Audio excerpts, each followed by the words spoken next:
नमस्कार साथियों, आप सभी का फिर से स्वागत है YouTube channel vision for education में। Uttarakhand LT court case update जो कि 5 मई 2026 का आज आप सभी जानते हैं। पिछली वीडियो में मैंने बताया था कि 5 मई की जो है हियरिंग की डेट मिली हुई है। तो आज कोर्ट में क्या हुआ या क्या आयोग चाह रहा है, सरकार चाह रही है, उसके बारे में आज जो है चर्चा रहेगी। पहले तो मैं आप लोगों को बता दूं कि मैंने पिछली 2-3 वीडियो में बताया हुआ था कि आयोग खुद पिटिशनर होकर भी जो है इस केस में कोई इंटरेस्ट लेता हुआ दिख नहीं रहा है। और एक दो जो वीडियो मैंने उससे पहले 28 तारीख की बनाई थी उसमें भी मैंने बताया था कि मामला जो है खाली लंबा खींचने की ओर देख रहा है। ठीक है, आयोग चाहता ही नहीं है कि सुनवाई हो। तो उसी के मद्देनज़र देखिए आज क्या हुआ कि नई जो डेट मिल गई है 25 मई 2026 की मिल गई है। ठीक है, आप सभी समझ सकते हैं। देखिए आज 5 तारीख है, 25 मई 2026 की डेट मिली हुई है। तो उससे पहले हालांकि अर्जेंसी जो है अभ्यर्थियों के द्वारा लगाई जाएगी, निश्चित तौर पर अर्जेंसी जो एप्लीकेशन है वो लगेगी ही लगेगी। लेकिन देखिए वो मामला अलग है। अभ्यर्थी तो आप सभी जानते हैं कि जो भी अभ्यर्थी जो है फैसले के लिए इंतज़ार में है वो तो जल्द से जल्द फैसला चाहते हैं। लेकिन क्या सरकार यह फैसला लाना चाह रही है, या कह सकते हैं कि आयोग चाहता है कि यह मामला जो है फैसले तक पहुँचे? तो जैसे ही उनका जो रवैया है, ढुलमुल रवैया, उसको देखते हुए लग नहीं रहा है। देखिए आज 5 मई को जो है इसके ऊपर सुनवाई होनी थी। तो जो आयोग के वकील हैं वो वहाँ सुनवाई के दौरान जो है अपना पक्ष रखने के लिए वहाँ उपस्थित थे ही नहीं। ठीक है, जैसा कि आप सभी जानते हैं आयोग ने ही 3 क्वेश्चनों के ऊपर जो है स्पेशल रिट लगाई थी डबल बेंच में। उसमें से 2 का जो है हो गया है और एक जो बचा था साइंस वाला ही बचा है फ़िलहाल। आयोग की ओर से वाली बात बता रहा हूँ मैं क्वेश्चन की। अभ्यर्थियों की ओर से भी एक क्वेश्चन लगा हुआ है। तो बात है कि आयोग क्या सच में जो है रिट लगा के इसका फैसला चाह रहा है, या फिर खाली जो है प्रक्रिया को लंबा खींचता हुआ चला जा रहा है। क्योंकि देखिए खुद पिटिशनर होकर भी जो है उसके वकील किसी भी जो है सुनवाई में पहुंच नहीं रहे हैं, जो कि सीधी सीधी देखिए आप देख सकते हैं कि कोर्ट की अवमानना होती है देखा जाए तो। और लेकिन बात यहाँ पर ही ख़त्म नहीं होती है। तो सरकार का भी कोई ख़ास रवैया मुझे देखने को नहीं मिल रहा है। एक ओर से जो है रिस्पोंडेंट सरकार भी है इसमें, और प्राइवेट रिस्पोंडेंट भी हैं, क्योंकि जो सिलेक्टेड कैंडिडेट्स हैं वो प्राइवेट जो है रिस्पोंडेंट कहलाते हैं। ठीक है, दूसरा सरकार तो है ही है कि 4 जून के फैसले के जो सुपर न्यूमरेरी पोस्टों के सापेक्ष या वेटिंग के सापेक्ष जो भी फैसला है, तो सरकार की ओर से भी उसमें कोई आगे की कार्रवाई होती हुई खास दिख नहीं रही है। क्योंकि देखिए ना ही जज साहब भी देखिए डेट पे डेट दिए जा रहे हैं। अगर पिटिशनर जो भी हैं उनके जो वकील हैं, जो भी याचिका करता हैं, उनके ही वकील अगर नहीं पहुंचेंगे तो मामला कैसे आगे बढ़ेगा, आप लोग समझ सकते हैं।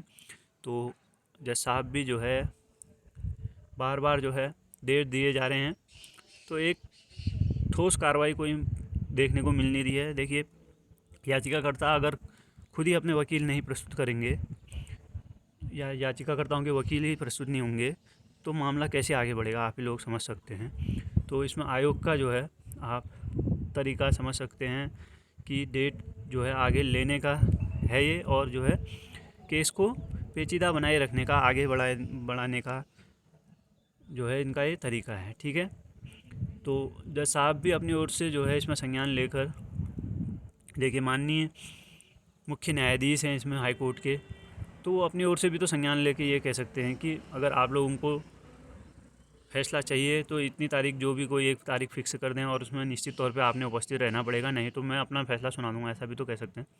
लेकिन ना ही सरकार की ओर से कुछ स्पेशल इसमें किया जा रहा है, ना ही आयोग तो खैर अपना वकील ही नहीं वहाँ पेश हो रहा है उनका। और जो हमारे माननीय जज साहब हैं वो भी डेट पे डेट दिए जा रहे हैं, लेकिन एक जो है कठोर, आप कह सकते हैं कि आयोग को लताड़ भी लगा सकते थे, और उसके अतिरिक्त जो है एक फ़िक्स डेट करके उसमें जो आप लोग उपस्थित होंगे अपने जो है पक्ष रखेंगे तो ठीक है, नहीं तो मैं अपना जो है फैसला अपने जो भी रिस्पोंडेंट हैं उनके आधार पर कर दूंगा। ऐसा अगर ठोस कार्रवाई का जो है ऑर्डर दे देते किसी दिन, तो ज़रूर जो है इसमें आगे का मामला जो है आगे को बढ़ सकता था। लेकिन वही बार बार वही डेट आगे बढ़ा जा रही है और जो है फैसले को भी उसी के साथ साथ खिसकाया जा रहा है, यानी कि बढ़ाया जा रहा है कि जो भी फैसला आएगा उसके सापेक्ष जो है आज की डेट का ऑर्डर रहेगा। तो ऑर्डर भी कोई जारी हो नहीं रहा है, सीधे नेक्स्ट डेट मिल जा रही है, क्योंकि कोई सुनवाई की कार्रवाई हो ही नहीं रही है, तो ऑर्डर भी किस बेस पे बनेगा। लेकिन बार बार एक बार दो बार चलो मान सकते हैं कि कोई प्रॉब्लम हो सकती है या कुछ चीज़ जो आपकी जो है आपके पास साक्ष्य या फिर जो भी आप पेपर वर्क पूरा नहीं हुआ है तो उसके बेस पे आप ले सकते हैं आगे की डेट। लेकिन बार बार देखने को मिल रहा है कि जो याचिकाकर्ताओं के ही वकील हैं, आयोग के ही वकील हैं, वही नहीं वहाँ अपनी उपस्थिति दर्ज करा रहे हैं, जिसके कारण जो है कोई भी सुनवाई नहीं हो रही है और सीधे डेट आगे बढ़ जा रही है। तो सरकार और आयोग को तो कोई फ़र्क पड़ना नहीं है, लेकिन जो अभ्यर्थी हैं सुपर न्यूमरेरी पोस्ट के इंतज़ार में है या 4 जून के फैसले के इंतज़ार में है, उनके लिए जो है ये मानसिक पीड़ा जो है असहनीय होती चली जा रही है। और देखिए जितना इसमें डेट बढ़ती जाएगी या समय बढ़ते रहेगा उतना ही जो है परेशानियां अभ्यर्थियों के लिए बढ़ जाएंगी। ठीक है, तो जितनी जल्दी से जल्दी सरकार ने भी अपनी ओर से कदम उठाना चाहिए। और जो है देखिए जैसा कि आप सभी जानते हैं यूकेपीएससी के खिलाफ़ प्रदर्शन हुआ था, वैसा ही एक प्रदर्शन अब फिर से जो है सरकार के कान तक जो है बात पहुंचाने के लिए, सरकार के कान में तो कोई जो जूं तक नहीं रेंग रही है, एलटी कोर्ट केस के बारे में तो कोई बात ही नहीं हो रही है। ठीक है, तो उसकी ओर ध्यान दिलाने के लिए एक बड़ा आंदोलन बहुत ज़रूरी है, नहीं तो फिर यही बार बार जो है डेट पे डेट का लॉलीपॉप मिलता रहेगा। ठीक है, तो अभ्यर्थी और जितने भी कैंडिडेट जो भी सुपर न्यूमरेरी या बची हुई पोस्टों के लिए प्रयासरत हैं, उन्होंने जो है एक रणनीति के तहत अब आगे को बढ़ना पड़ेगा। नहीं तो देखिए बार बार डेट पे डेट मिल रही है, कहाँ से कहाँ मामला देखिए जनवरी फरवरी मार्च कहाँ पहुँच जा रहा है। 1.5 साल वैसे ही हो गए हैं। उसके अतिरिक्त भी अभी भी जो है खाली बिना जो जिरह के, बिना किसी कार्रवाई के डेट पे डेट बढ़ाई जा रही है। तो एक जो है दबाव सरकार के ऊपर कोई देखने को मिल नहीं रहा है इस कोर्ट केस के सापेक्ष।